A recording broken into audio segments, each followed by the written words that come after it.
So, you're in the market for a 600cc motorcycle. Now, in India, you have limited choices, but the confusion is still there. I get it, it's difficult, and I've been there, and you'll find out in just a second. But of course, you have the reasonable choice, which is the Kawasaki Z650, does everything you need, doesn't break the bank.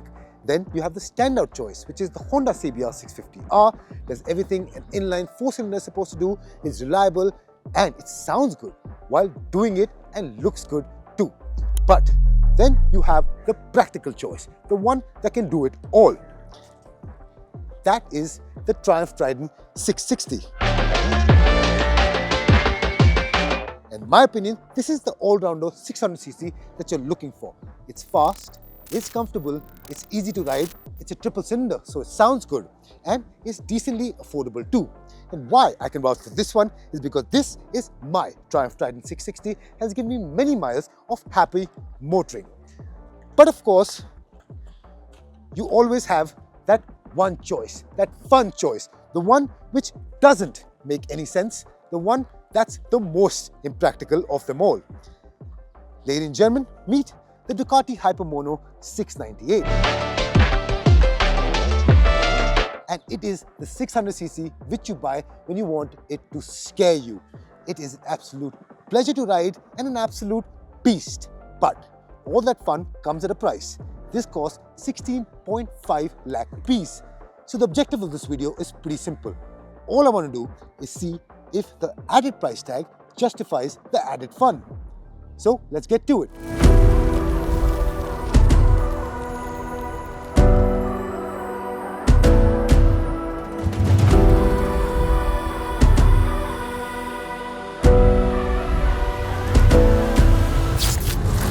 So when we talk about design, well, the Hypermono is not a conventionally styled motorcycle, at least in the sense that Indian customers want.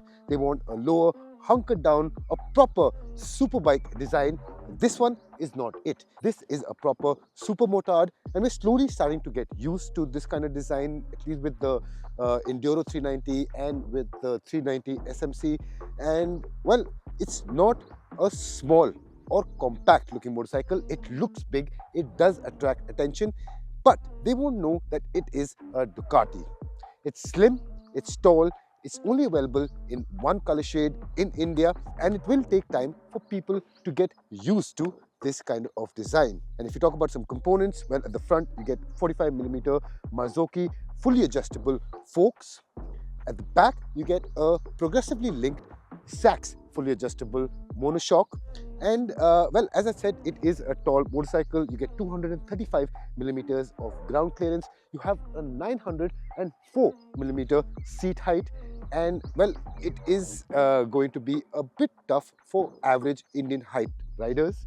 But of course, once you get on, it's pretty light. It weighs just 159 kgs, and if I compare that to maybe the Trident, that weighs 189 kgs, and that feels slightly more planted. This one is just nimble. You can throw this around any way you like, and really, there is no problem handling this motorcycle. You get LED lights, you get LED indicators, you get daytime running lights, and of course all the usual Supermotard stuff is there. You get a long beak, you get some nice fat tank shrouds. Then you step back, and of course this is a single cylinder, but you have a twin exhaust outlet, and I think that looks really good. It really lends a nice effect, at least at the back. The rear end design is something I really like. And of course, if you talk about ergonomics, well, I'm 5'6", 5'6.5", whatever you'd like to say, and well, it's not bad. You have different position for the handlebars depending on how you want to ride. You want to stand up, you want to sit down. Of course, you can find a position of your liking. The seat is pretty long. You can adjust yourself any way you like. And of course, this motorcycle begs you to ride it hard. And that means that you'll have to keep adjusting your body position constantly. And this accommodates for that. The seat goes all the way to the front. So essentially, if I want, I can scoot up all the way till here. Riding fast, I can scoot all the way back. So it's no problem at all. Of course, for a passenger, it may be difficult. The exhaust outlets jut out quite a bit, and that is a danger for you to burn your legs on. But overall, for a single rider, I think the ergonomics are good. It's decently comfortable for everyday use, but of course, there's lots of buffeting when you ride it fast and hard. Yes, we'll talk about the engine performance at higher speeds later, but overall, trust me when I say this is the ultimate 600cc for city use. Something that is fast from the get-go, has lots of power from the low end itself. So I think for that, the ergonomics are pretty straightforward. Talk about features, you have a minimalistic LCD display. This is where you can choose the different ride modes, and of course you can configure those ride modes. But a small quirk here is the fact that you have to go into settings, select the ride modes and configure it right from there. It is a process that you have to get used to. It's not the most straightforward, but of course the sport mode is set as default, and I've configured it for the traction control to be off, the ABS to be off, and that is the default mode. As soon as I start it up, I don't have to fiddle around with the settings. It's ready to ride from the get-go, and I love that fact. Talking about usability and practicality, you have a 12-liter fuel tank. You may not expect it from the outside, but I think 12 liters is pretty decent. In real world, you'll probably get about 14 to maybe 15 kilometers per liter, and that means you'll be able to do about 150 to 200 kilometers on a single fuel tank if you're frugal with your riding. But of course, if you ride like a maniac, you'll probably end up doing the fuel tank in about 120 to 150 kilometers, and that's just something you'll have to get used to. Over that, pretty standard switch gear, tactile buttons, but now this is an expensive motorcycle and there are a few quirks. For example, if you look from the other side, the whole mesh of wiring looks a bit odd. It feels like there's a panel missing over here just because the mishmash of wires all alongside. Then you step towards back, you have this exposed steel trellis frame, and of course here too it looks like you're missing a panel. And the fit and finish is not bad, but there are certain quirks and parts of this motorcycle which you look at and you feel, is it worth the money that you're paying for? Speaking about riding, of course, now let's get to performance.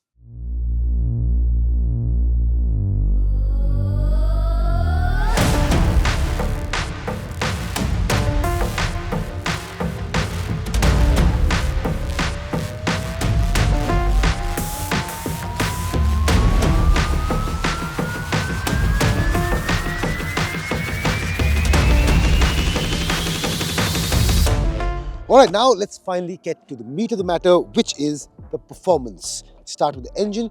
This is the 698cc Superquadro Mono engine. What it is essentially half of the 1299 Panigale V2's unit, and well, the way it's been tuned is absolutely insane. The power delivery is addictive. It is a beast. First gear, whack open the throttle and it will do a power wheelie. Second gear, whack open the throttle and it will start lifting its wheel as well. But that's not to say that the power is concentrated only down low. It is pretty manageable, it is pretty tractable. Yes, the gear ratios are short, and that means you have plenty of power throughout the rev range as long as you're in the power band. Getting up to speeds of 160 to 170 is no issue whatsoever. However, if you have to do long highway stints, 110 to 130 is probably where it likes to be. That's not doing justice to it. This is an absolute toy. It's a canyon carver, and that's where you'd like to exploit its full potential. You have ride modes, you have sport, which of course is the default riding mode, and frankly, that's the only mode I've stuck to. I wanted to experience the full blown potential of this motorcycle, and trust me, I'm not going back. Then you have road, urban and wet, and these are pretty self-explanatory. In road mode, it keeps the same amount of power, 77.5 bhp, but the throttle response is dulled down slightly. In urban mode, the throttle response is a little more smoother. Finally, in rain mode, it turns the power down to about 58 bhp. The throttle response is a little more dulled down in order to not overwhelm you with power in slippery conditions. However, if you are an experienced rider, That's when you'll be able to fully appreciate what this bike has to offer. And as soon as you start riding, you want to do power wheelies, you want to whack open the throttle everywhere you go. It doesn't like to be ridden slowly. So if you are in sport mode and you ride it like that all the time, in traffic, it will get a little too jerky. In first gear, it's a little too short. Second is a little too tall. Somewhere in the middle, you'll find that balance. But of course, there is heat from the engine, there's vibrations. So it's not the friendliest bike to ride in stop and go traffic. Of course, when things open up, say between red lights or open stretches of road, that's where you can really exploit it. So if I had to compare it to other 600cc motorcycles, well, this is an absolute weapon for short bursts of power.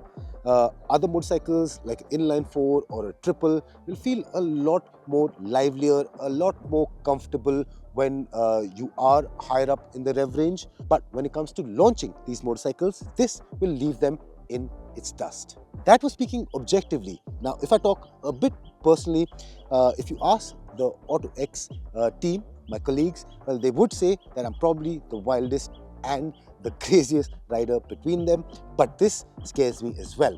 You have to respect its power, otherwise things can get a bit hairy, and I love that. I love motorcycles which do that, which really keep you on the edge, and this does that. Mind you, eventually over time that would also help improve your skills quite a bit as compared to a motorcycle that basically complements your riding experience, makes you feel a better rider than you actually are with the help of overloaded electronic nannies. This is still pretty raw. It has the electronics, of course, to keep you safe, but it's still a raw beast.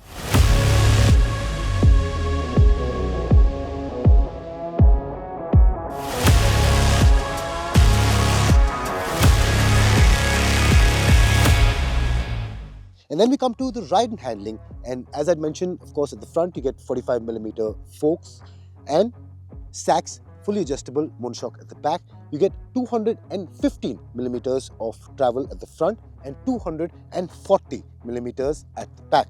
What that means is that it is a compliant and decently comfortable motorcycle for urban areas. In fact, if you had to compare the 600cc motorcycles, I'd say this would probably be the most comfortable given our road conditions. But that's not to say that it isn't fun to ride. The suspension setup is decently stiff, and what that means is that it feels nimble. With 159 kgs, you can throw it around, you can do what you like with it, and it will follow your directions. Now, when you talk about tires, what you get are Pirelli Diablo Rosso 4s, 120 section at the front and 160 section at the back. Now, I love them. They feel soft, they feel comfortable, and they allow you to do the kind of riding that this motorcycle demands. Essentially, they allow you to be a menace without losing traction all the time. Overall, this motorcycle feels comfortable, it feels compliant, but essentially it is taut enough to be a real hooligan in terms of city riding or canyon carving. Essentially, it's light and flickable, but it is tall. So overall, I think where the con lies is in terms of its high-speed stability. Now, as soon as you get it above 140 or 150, it does feel a little unstable, and for newer riders, that can get a little hairy, causing you to lose your confidence. But essentially, other than that, there is no downside. It is a beast. Engine performance is fantastic. If I had the money, trust me, I think this would be the perfect set of wheels for my needs. So, ladies and gentlemen, the Ducati Hypermono 698. It is an acquired taste, but once you acquire that taste, it is an absolute addiction. There is no motorcycle that can give you the kind of thrills that this can give you. You ask any rider worth his or her weight and experience about an inline 4-cylinder engine, and they'll probably say it is one of the most impractical bikes for India. This too is impractical. But if you demand a motorcycle that can keep up with your manic riding habits, you want to do wheelies off every standstill, you want to float like a butterfly through city traffic, well, the Hypermono 698 makes a great case for itself. Only caveat is the 16.5 lakh rupees price tag. Personally, if this was even 2 to 3 lakh rupees more expensive than the Trident 660 which I have, I'd probably go for this one. But I just can't get over the really high price tag. But if you're someone who has the money to spare and you want a motorcycle that can be an absolute menace in city riding or canyon carving, the Hypermono 698 is a good one. So ladies and gentlemen, I thank you guys for watching. Do tell us in the comment section what you thought of this motorcycle. What would you pick in replacement or as an alternative?